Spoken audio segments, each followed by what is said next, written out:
మరి మా మీద చిన్న కాగితం రాసివ్వంగానే ఇంత లిస్టు కంప్లెయింట్ ఫైల్ చేసేసారు కదా! అవును. మరి హిందువులకి మా బాధ చెప్పుకోమా? మన బతుకు ఎట్లా ఉందో చెప్పమా? హ్మ్. చెప్పాం. ఆ గుళ్ళను కూల్చేయమంటారా? సాయిబాబా గుళ్ళన్నీ కూల్చేసి దర్గాలు కట్టమంటారా? ఏం చేద్దాం? మీ నన్నడిగితే కూల్చేయమనే చెప్తానండి. నా హ్మ్. వ్యక్తిగత అభిప్రాయానికి ఎవరైనా విలువిస్తానంటే కూల్చేయమని చెప్తా. హ్మ్. కానీ ప్రజాస్వామ్యంలో ఎవడి విశ్వాసం ఆడికి ఉంది కాబట్టి, హ్మ్. ఆ పని నేనైతే స్వయంగా చేయను. కానీ నా కోరిక ఒకటే చెప్తున్నాను. ఆ! సాయిబాబా గుళ్ళు నిజంగా హిందూ ఆలయాలు అని గనక వాళ్ళు ప్రూవ్ చేయాలి అనుకుంటే, సాయిబాబా ముస్లిమా, హిందువా తేల్చాల్సింది నేను కాదు. షిరిడీ సాయి సంస్థాన్ ట్రస్ట్ వాళ్ళు. హ్మ్. వాళ్ళొచ్చి, "అయ్యా మీరు పొరపాటు పడుతున్నారు. సాయిబాబా పక్కా హిందువు. సాయిబాబా ఉంటున్నవి 100% హిందూ ఆలయాలు" అని వాళ్ళని చెప్పమనండి. ఓకే. వాళ్ళనే చెప్పమనండి. హ్మ్. అలాగే సాయిబాబాది 100% హిందూ ఆలయాలే అయితే గనక, మిగతా హిందూ ఆలయాలన్నీ దేవాదాయ శాఖ పరిధిలో ఉన్నప్పుడు, ఒక్క సాయిబాబా ఆలయాలు మాత్రం ఇండిపెండెంట్‌గా ఎందుకుంటున్నాయి? హ్మ్. వాటిని కూడా దేవాదాయ శాఖ పరిధిలోకి తెచ్చేయండి. కావాలంటే వాళ్ళు, వీళ్ళు అందరం కలిపి ఉద్యమం చేద్దాం. దేవాదాయ శాఖ నుంచి ఆలయాలను విముక్తి చేసుకుందాం అని హ్మ్. జెప్పేసి. హ్మ్. కానీ మీరు హిందువు అని క్లెయిమ్ చేసుకోవాలంటే, హిందువులందరితో పాటు మీ ఆలయాలను ఉంచాల. అలా ఓకే. గాకుండా మీ ఆలయాలని ప్రత్యేక ప్రతిపత్తితోటి మీరు పెట్టుకుంటా అంటే మేము ఒప్పుకోం. హ్మ్. లేదు. ఇంకో మాట. సాయిబాబా గుళ్ళున్నాయండి. ఇప్పుడు ఆళ్ళు గుళ్ళు అని అవును. చెప్తున్నవి. సాయిబాబా ఎట్ట కూర్చుంటాడు కాళ్ళ మీద కాలేసుకొని. ఆ పక్కన శివుడు విగ్రహం ఉంటుంది. శివలింగం ఉంటుంది. ఈ పక్కన అమ్మవారు ఉంటారు. ఆ పక్కన వినాయకుడు ఉంటాడు ఎదురుగా ముందల. మరి వీళ్ళంతా హిందూ దేవుళ్ళేగా. ఏ హిందూ దేవాలయంలో ఏ గురువుని అగ్రాసనంలో కూర్చోబెట్టేసి మిగతా దేవుళ్ళందరినీ ఇట్లా ఉపాలయాల్లాగా లేకపోతే పక్కన పనోళ్ళలాగా పెడతారు? పెట్టరెక్కడ. ఎక్కడ పెట్టరుగా. అవును. మరి సాయిబాబా ఆలయాల్లో మాత్రం ఎందుకిట్లా జరుగుతుంది? హ్మ్. హిందూ దేవుళ్ళని నిజంగా అవమానిస్తుంది వాళ్ళు. మా మనోభావాలు దెబ్బతింటున్నాయి. హ్మ్. ఖచ్చితంగా మేము ఒక ఉద్యమానికి పిలుపునిస్తాము. సాయిబాబా ఆలయాలు హిందూ దేవాదాయ శాఖ పరిధిలోకన్నా రావాలి. లేకపోతే ఆలయాలుగా చలామణి అవుతున్న దర్గాల్లోంచి హిందూ దేవీ దేవతల విగ్రహాలన్నా తీసేయాల్సిందే. కొద్ది రోజుల క్రితం మాధవీలత గారి మీద కూడా కేసు నమోదైంది ఈ విషయంలో. ఇదే ఇన్సిడెంట్‌లో హీరోయిన్ ఆవిడ గూడా యెస్. ఆ! ఉన్నారటండి. యాక్చువల్‌గా తన మీదనే కేసు రిజిస్టర్ అయింది. అవును. అంటే లిస్ట్ చాలా ఎఫ్ఐఆర్‌లో తన పెద్ద పేరుంది. ఆ! మేడం పేరుంది. 11, 12 మందిలో తన పేరు కూడా ఉంది. ఉంది. ఉంది. సో, ఇప్పుడు మీరు ఆమెకు మద్దతుగా రంగంలోకి దిగారా?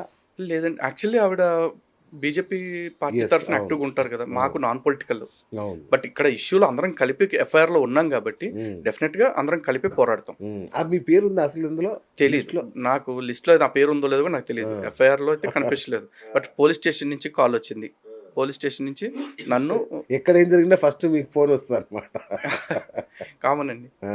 వస్తుంటది. ఎందుకంటే నేనుగా అయితే ఇప్పటి వరకి అన్‌పార్లమెంటరీ యాటిట్యూడ్ తోటి అన్‌పార్లమెంటరీ వొకాబులరీ ఎక్కడా వాడలేదు. హ్మ్. కానీ నేనేం మాట్లాడినా తప్పే అని వీళ్ళు అంటూ ఉంటారు. ఏది మాట్లాడినా రెచ్చగొడుతున్నాడు, సమాజంలో అన్రెస్ట్ క్రియేట్ చేస్తున్నాడు అంటారు. అరే నిజాలు చెప్తున్నాను నేను.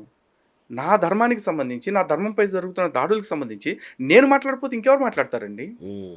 పోనీ ఇలా మాట్లాడకపోతే నేను కూడా ప్రవచనకర్తల్లాగా కూర్చొని బాబా గారు బంగారం, బాబా భక్తులు సింగారం అని చెప్పుకుంటూ కూర్చోనా? హ్మ్. నేను బరాబర్ తొక్కుతా. హ్మ్. నా ధర్మానికి హాని కలిగిస్తున్నారు అంటే నేను నిలబడతా. హ్మ్. మాక్సిమం ఏం చేస్తారు? జైల్‌లో పెడతారు.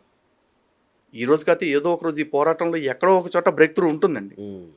లేదు ఇది కాదు అనుకుంటే మాక్సిమం రెండోది ఏం జరుగుద్ది అంటే, ఈ అన్య మతస్థుల్లో లేకపోతే ఉన్న మతస్థుల్లో ఉన్న ఈ ఉన్మాదులు ఎప్పటికప్పుడు భౌతికంగా లేకుండా చేయొచ్చు. హ్మ్. ఆళ్ళు చేస్తామని ఆళ్ళు దానికి అనుకుంటారు. కూడా సిద్ధంగా ఉన్నారా? సిద్ధపడేదేముందండి అసలు ఆ! మనిషి పుట్టాడు అంటే వాడు ఏదో రోజు సస్తాడనే కదా! ఆ! చాలామంది ఏమనుకుంటారంటే మేమే లేపేసాం అనుకుంటారు. అరె నీకు టైం అయిపోయింది కాబట్టి నీ టైం అయిపోయే టైంకి ఎవడో వచ్చాడు లేపేయటానికి. భగవద్గీతలో కృష్ణుడు చెప్పింది అదే కదా! అవును. అవును. ఇప్పుడు నువ్వు అందరిని పీకి చంపేస్తున్నావు అనుకుంటున్నావు. నువ్వు అవును. చంపేది ఏమీ లేదురా నాయనా. నువ్వు వదిలేసినా సరే ఇక్కడ ఎవ్వడు బతికేవాళ్ళు లేరు. అందరూ సస్తారు ఒక రోజున నా హ్మ్. చేతుల్లో అని చెప్పేసి చెప్పాడు. అక్కడ భక్తుడని, శత్రువని ఆ భేదం మనకుంటుందండి. పరమాత్ముడికి అయ్యేమి ఉండదు. హ్మ్. వీడికి ఆయువు ఉందా? ఆయువు తీరిందా? ఈ రెండే చూస్తాడు. కానీ మీరు హిందూ ధర్మ పరిరక్ష అంటున్నారు గానీ, అసలు హిందువుల్లో చీలిక తెస్తున్నట్టుంది మీరు. ఒకటేనండి హిందువుల్లో చీలిక వస్తుందా అంటే ఆల్రెడీ హిందువుల విషయంలో బోలెడన్ని గొడవలున్నాయి. నానా కష్టాలున్నాయి. హ్మ్. మళ్ళీ మీరు కొత్త కష్టం తీసుకొస్తున్నారిప్పుడు. కష్టం, నష్టం అదేమీ ఉండదండి. హిందువుల్లో ఎన్నో గొడవలు ఉన్నాయి గదా! అని జెప్పేసి ఈ ఉన్మాదుల్ని వదిలేసామనుకోండి, భవిష్యత్తులో ఈ జబ్బు ఎక్కువైపోతది. హ్మ్. మన వోళ్ళే గదా! అని జెప్పేసి మన ఒంట్లో ఏదన్నా ఇన్ఫెక్షన్ వస్తే ఓకే. వదిలేస్తామా? ఓకే. సర్జరీ చేసి తీసేస్తాం గదా! అవును. వామ్మో! మన శరీరం నుంచి ఒక ముక్కని తీసేయాల్సొస్తుంది అని బాధపడుతూ కూర్చోం. అవును. మన శరీరం మొత్తం ఇన్ఫెక్ట్ అవ్వకుండా ఉండాలంటే, ఆ ఇన్ఫెక్ట్ అయిన పార్ట్‌ని లేపేయాల్సిందే. రైట్. అంటే ఇప్పుడేంటి సాయిబాబాని ఆఫ్ఘనిస్తాన్ పంపించేస్తారా? ఇక్కడ లేకుండా? సీ ఇదా బాబాని ఎక్క మీకు పిలుపేంటి? బాబాని ఎక్కడికి పంపించుకుంటారనేది నాకు సంబంధం లేని విషయం అండి. హ్మ్. బాబాని భారతదేశంలో గూడా పెట్టుకొని మొక్కుకోమనండి. కానీ ఆ మొక్కే వాళ్ళలో హిందువులు, హిందుత్వవాదులు ఉండొద్దనేది మాత్రం నేను ఖచ్చితంగా చెప్తా. షిరిడీలో జరుగుతుంది వ్యాపారం అండ్ మిగతా జరుగుతుంది కాదా? షిరిడీలో జరుగుతుంది కాదండి. ఆ! షిరిడీ సాయిబాబా ఆలయాల పేరుతో జరుగుతున్నది వ్యాపారం. ఓకే. ఎక్కడ పెట్టినా. హ్మ్. అంటే ఇప్పుడు తిరుపతిలో గాని, కాశీలో గాని జరుగుతుంది ఏంటి వ్యాపారాలు గదా అవి? ఎగ్జాక్ట్‌లీ.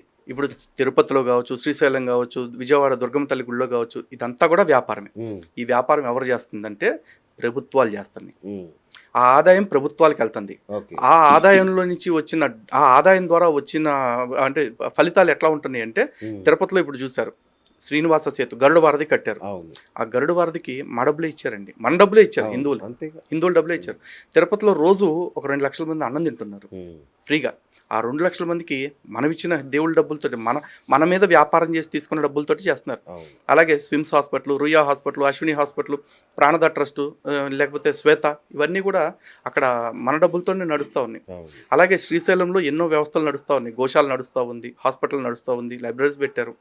ఇంకా చిన్న చిన్న గ్రామాల్లోకి వెళ్ళి కళ్యాణాలు చేస్తూ ఉన్నారు. అలాగే విజయవాడ కూడా అంతే. గిరిజన గ్రామాల్లోకి, తాండాల్లోకి, లేకపోతే ఏజెన్సీ ప్రాంతాల్లోకి వెళ్ళి అక్కడ పౌరోహిత్యం చేస్తూ అక్కడ వాళ్ళందరికీ కూడా ధర్మాన్ని ప్రబోధిస్తూ ఉన్నారు. ఇదంతా మన డబ్బులతోటి చేస్తున్నారు. అలాగే జగన్మోహన్ రెడ్డి గారు గవర్నమెంట్ ఉన్నప్పుడు జగనన్న విద్యా దీవెన, వైఎస్ఆర్ వాహన మిత్రకి, పెన్షన్ కానుకకి, ఇంకేదో చేతిగుడ్డ, మూతిగుడ్డ అని ఏదో చాలా పథకాలు పెట్టారు. వాటన్నిటికీ కూడా దేవాదాయ శాఖ డబ్బులే తీసుకున్నారు. ఆ డబ్బులు దేవాలయాల నుంచి వస్తుంది కాబట్టి. మరి అలాగే షిరిడి సాయి సంస్థాన్ ట్రస్ట్కి కూడా హుండీలు ఉన్నాయిగా గుళ్ళల్లో. మరి ఆ డబ్బులు ఏం చేస్తున్నారు? లెక్కలు చెప్పనేగా మేము అడుగుతుంది. ఇప్పుడు షిరిడి సాయి సంస్థాన్ ట్రస్ట్ని కూడా ఇందాక అడిగింది స్టార్టింగ్లో అదే. మీరు నిజంగా హిందువులను నిరూపించుకోవాలంటే మీ ఆలయాలను కూడా హిందూ దేవాదాయ శాఖ అప్పచెప్పండి. మీ ఆలయాలకు ద్వారా వస్తున్న ఆదాయాన్ని కూడా ప్రభుత్వాలకు అప్పచెప్పండి. షిరిడి సాయి సంస్థాన్ ట్రస్ట్ మహారాష్ట్రలో ఉంది కదా, మరి మహారాష్ట్ర ప్రభుత్వం ఆదాయం మొత్తం తీసుకుంటుందా? తీసుకుని దేశవ్యాప్తంగా ఉన్న ఆలయాలన్నిటికీ, షిరిడి సాయి ఆలయాలన్నిటికీ కూడా ఆ సంపదను డిస్ట్రిబ్యూట్ చేయమనండి. లేదు షిరిడి సాయి ఆలయం పేరు మీద హిందూ దేవాలయాల నిర్మాణానికి సహకరించమనండి. ఈ రోజున అయోధ్య రామ మందిరం కట్టుకుంటుంటే తిరుపతి దేవస్థానం నుంచి డబ్బులు ఇచ్చారు. తిరుపతి నుంచి దాదాపు 100 కోట్ల లడ్డూలు ఇచ్చారు. మరి షిరిడి సాయి సంస్థాన్ ట్రస్ట్ నుంచి అయోధ్యకి వెళ్ళి లాంఛనాలు ఏంటో చెప్పమానండి. ఎందుకు పంపించలా? పోనీ షిరిడి సాయి సంస్థాన్ని ఇప్పటికన్నా బయటకు వచ్చి మాది ఫక్తు హిందుత్వ సంస్థ, ధర్మాన్ని కాపాడుకోవటం కోసం మేము ఉన్నాం అని చెప్పమానండి. నా నోరు ఒక్క దెబ్బలో మూపించేయచ్చు కదా.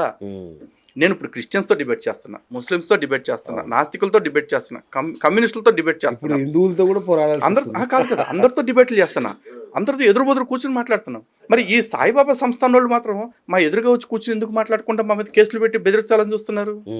మాతో కూడా మాట్లాడి, బాబు నాయన మీరు తప్పుగా ఫీల్ అవుతున్నారు, సాయిబాబా మాటికి 100% హిందువే, ఇదిగో కావాలంటే మా దేవాలయాలు, మా దర్గా ఏదైతే ఉందో సాయిబాబా దర్గా, దీని బైలాస్ చూసుకోండి ఒకసారి అని చెప్పేసి చూపించమనండి.